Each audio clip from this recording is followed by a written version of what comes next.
ဒီနေ့ခေတ်မှာတယ်လီဖုန်းတွေကကျွန်တော်တို့ရဲ့ဘဝအစိတ်ပိုင်းတစ်ခုလိုပဲအရေးပါလာဖုန်းတွေကြောင့်ကျွန်တော်တို့ရဲ့ privacy ချိုးဖောက်ခံရတဲ့ပြဿနာနဲ့ရင်ဆိုင်နေရပါတယ်ဒီနေ့ဗီဒီယိုလေးမှာတော့ကျွန်တော်တို့ဖုန်းတွေကိုဘယ်လိုမျိုးလုံးလုံးချုံချုံနဲ့အသုံးပြုသွားရမလဲဆိုတာဆွေးနွေးပြီးတော့ပါပြောပါတယ်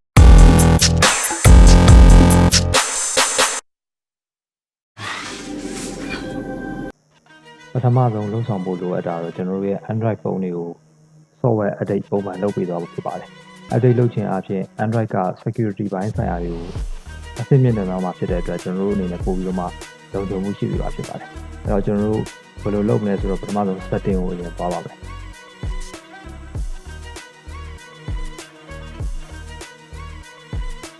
setting ထဲမှာအောက်ကိုဆင်းသွားလိုက်မယ်ဆိုကျွန်တော်တို့ software update ဆိုတာကိုမြင်ရမှာဖြစ်ပါတယ် software update ကိုဝင်လိုက်မယ်ဆိုရင်ကျွန်တော်တို့အဲ့မှာ download and install ပြီးရင် let's update ဆိုပြီးနောက်ဆုံး update လုပ်ထားအောင်မြင်လိုက်ပါတယ်ကျွန်တော်တို့ download and install လေးကိုနှိပ်လိုက်ပါမယ်အဲဆိုတော့ကျွန်တော်တို့update လုပ်မဲ့အဆင့်ကိုရောက်သွားမှာဖြစ်ပါတယ်ဒီ update လုပ်ဖို့မလိုဘူးဆိုရင်လည်းဒီမှာဖုန်းရဲ့ software က update ဖြစ်တဲ့အကြောင်းကိုကြားပြီးသားမှာဖြစ်ပါတယ်အခုနောက်ပိုင်းမှာကျွန်တော်တို့အတွေ့အကြုံများလာတာတော့ application တစ်ခုကို install လုပ်လိုက်တယ်အဲဒီ application ကနေကျွန်တော်တို့ရဲ့အချက်လက်တွေပါသွားတာကျွန်တော်တို့စီကိုကျွန်တော်တို့နဲ့ကျွန်တော်တို့တငယ်ချင်းတွေစီကိုမတည်ရဖုန်းစိမ်းတွေဝင်လာတာမျိုးနောက်ပြီးတော့မှကျွန်တော်တို့ရဲ့ငွေကြေးစီမံခန့်ခွဲတဲ့ pay account တွေ account တွေကနေစဉ်ငွေတွေပါသွားတာတွေအဲ့လိုမျိုးကြီးကြုံရတတ်ပါတယ်အဲ့လိုဖြစ်ရတဲ့အဓိကအကြောင်းရင်းကတော့ကျွန်တော်တို့ install လုပ်လိုက်တဲ့ application ကိုဘယ်လို access တွေပေးလဲဆိုတာကိုစစ်ဖို့လိုပါတယ်အဲ့လို access တွေပေးလိုက်တဲ့ကျွန်တော်တို့ဖုန်းထဲမှာရှိတဲ့ data တွေယူသွားတာပေါ့ဒါကနည်းလမ်းတစ်ခုပေါ့နောက်နည်းလမ်းတစ်ခုကကျတော့အဲ့ application မှာကိုယ်တိုင်ကကျွန်တော်တို့ရဲ့အချက်လက်တွေကိုတောင်းခံတယ်ဥပမာပြင်မွေးတက် credit တွေရှိတဲ့နာမည်တွေရှိတဲ့မှတ်ပုံတင်တွေဓာတ်ပုံရိုက်ပြီးတင်ပေးတယ်အဲ့လိုပေးလိုက်ခြင်းအပြင်ကျွန်တော်တို့ရဲ့အချက်လက်တွေရပြီးတော့မှအဲ့ရတစ်ဆင့်ကျွန်တော်တို့အခက်ခံရတာငွေကြေးတွေရယူတာမျိုးဖြစ်ရတာဖြစ်တတ်ပါတယ်အဲ့တော့ကျွန်တော်တို့အဲ့လိုမဖြစ်နိုင်မှုအတွက်ဆိုကျွန်တော်တို့ဘာတွေလုပ်ရမလဲဆိုတော့ပထမဆုံးအနေနဲ့ကျွန်တော်တို့တကယ်သိတဲ့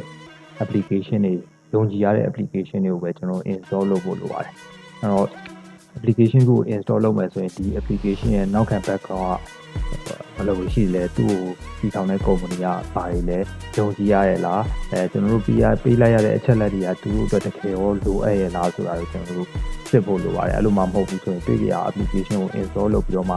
သူတို့ပေးတဲ့ access တွေအကုန်လုံးကိုလက်ခံလိုက်ရဆိုရင်သူတို့တောင်းခံတဲ့အားတွေအကုန်လုံးကိုလက်ခံလိုက်တယ်ဆိုကျွန်တော်တို့ဒီမှာရှိတဲ့အချက်လက်တွေပါသွားမှာဖြစ်ပါတယ်နောက်တစ်ချက်အနေနဲ့တော့ကျွန်တော်တို့လိုအပ်တဲ့ application တွေကိုပဲ install လုပ်ပါဒီတယောက်ကပြောလိုက်တဲ့အချိန်မှာဒါကကောင်းတယ်ဆိုကောင်းလို့ရတယ် install လုပ်တယ်ဘယ်လိုသုံးလဲလည်းမသိအဲ့လိုဖြစ်နေတယ်ဆိုတော့ဒါကျွန်တော်တို့အချက်လက်တွေပါဖို့အတွက်ပို့ပြီးတော့မှများပါတယ်တရားတစ်ချက်အနေနဲ့တော့ကျွန်တော်တို့ဒီ application တွေကိုစစ်ပြီးပါစစ်ပြီးပဲဆိုတာတော့ကျွန်တော်တို့ install လုပ်ထားတဲ့ application တွေတကယ်ရောလိုရဲ့လားကျွန်တော်တို့တည်တဲ့ application ရောဟုတ်ရဲ့လားအဲ့ဒါကိုကျွန်တော်တို့အနည်းငယ်စစ်ပြီးဖို့လိုပါတယ်အဲ့လိုစစ်ပြီးတော့မှမတင်ကားတဲ့ application ဆိုတော့ကျွန်တော်တို့ Google မှာရိုက်ပြီးတော့မှရှာကြည့်ပါဒီ application နာမည်ရိုက်ရှာကြည့်လိုက်တယ်ဆိုတော့ဒါကဘာလုပ်တဲ့ application လဲဆိုတာကိုသိနိုင်ပါတယ်အဲ့လိုမှမဟုတ်ဘူးဆိုတော့အဲ့ application ကိုပြန်ပြီးတော့မှဖြုတ်ထားဖို့လိုပါတယ်နောက်တစ်ချက်ကတော့ဒီ application တွေရဲ့လုံဆောင်ချက်တွေကိုကျွန်တော်တို့သူတို့ဘာသူတို့ setting တွေချိန်ညှိထားတာတွေကိုပြတ်သွားအောင်လို့ကျွန်တော်တို့ reset application preference ဆိုတာကိုလုပ်ဖို့လိုပါတယ်အဲ့လိုလုပ်တာလေးကျွန်တော်တို့ဆက်ဆွေးနွေးတော့ပါမယ်ပထမဆုံးကျွန်တော်တို့ setting ထဲကိုဝင်ပါမယ် setting ထဲမှာ application ကိုတောင်းပါမယ်အဲ့ဒီမှာ reset application preference ဆိုတာလေးကိုနှိပ်လိုက်ပါမယ်အဲ့မှာကျွန်တော်တို့ reset ဆက်နှိပ်လိုက်မယ်ဆိုရင်ကျွန်တော်တို့ application setting တွေအကုန်လုံး reset ပြန်လုပ်ပြီးတော့ဖြစ်သွားပါလိမ့်မယ်နောက်တစ်ခုလုပ်ဖို့လိုတာကတော့ကျွန်တော်တို့မသိတဲ့ application တွေကိုinstall လုပ်ခွင့်ပြုပေးထားတာမထားဆိုတာကိုစစ်ဖို့ဖြစ်ပါတယ် unknown application ကို install လုပ်ခွင့်ပေးထားဖြစ်ပါတယ်ဥပမာဆိုတော့ကျွန်တော်တို့ application ကို download လိုက်တယ်အဲ့ဒီ application ကို unknown application တွေ install လုပ်ခွင့်ပြုထားတယ်ဆိုရင်အဲ့ဒီ application ကနေတစ်ဆင့်ကျွန်တော်တို့ hack မဲ့track လုပ်မဲ့ application တွေကို download ပြီးတော့မှကျွန်တော်တို့စောင်းကြည့်ချရာခံတာတွေဖုန်းကို hack တာတွေလုပ်သွားနိုင်ပါတယ်အဲ့အတွက်ကျွန်တော်တို့unknown application တွေကိုဘယ် application တွေကိုခွင့်ပြုထားလဲဆိုတာကိုကျွန်တော်တို့ကြည့်ဖို့လိုပါတယ်အဲ့လိုကြည့်ဖို့ဆိုရင်အရင်ဆုံးကျွန်တော်တို့ setting ထဲကိုပဲသွားပါမယ် setting ထဲမှာကျွန်တော်တို့ biometric and security တွေကိုဝင်လိုက်ပါမယ် အဲ့ဒီမှာ install unknown application ထဲကိုဝင်ကြည့်ပါမယ်အဲ့ဒါဆိုတော့ကျွန်တော်တို့ဘယ် application တွေကနေပြီးတော့မှ install လုပ်ခွင့်ပေးထားလဲဆိုတာကိုဒီမှာသိနိုင်ပါတယ်ကျွန်တော်တို့မတင်ထားတဲ့ application တစ်ခုကိုဖွင့်လာပြီးရကျွန်တော်အဲ့ဒါကိုပိတ်လိုက်ရမှာဖြစ်ပါတယ်နောက်တစ်ခုကတော့ကျွန်တော်တို့ device admin access ပေးထားဖြစ်ပါတယ်အဲ့တော့ device admin access ဆိုတာတော့ဖုန်းကိုလိုအပ်သလိုထိန်းချုပ်ခွင့်ပေးလိုက်တာဖြစ်ပါတယ်အဲ့ဒီအတွက်ဒီလောက်ဆောင်ချက်ကအရေးကြီးတဲ့အတွက်ဒါကိုလည်းသိချာစစ်ထားဖို့လိုပါတယ်အဲ့တော့ကျွန်တော်တို့ဘယ် application တွေအနေပြီးတော့မှဒီ admin access ကိုပေးထားလဲဆိုတော့ကျွန်တော်တို့ကြည့်လိုက်ကြအောင်အဲ့လိုကြည့်မယ်ဆိုပထမဆုံး setting ထဲကိုဝင်ပါမယ် setting ထဲမှာ biometric and security ထဲကိုဝင်ပါမယ်အဲ့ဒီအောက်မှာကျွန်တော်တို့ other security setting နဲ့ဝင်ကြည့်လိုက်ပါမယ်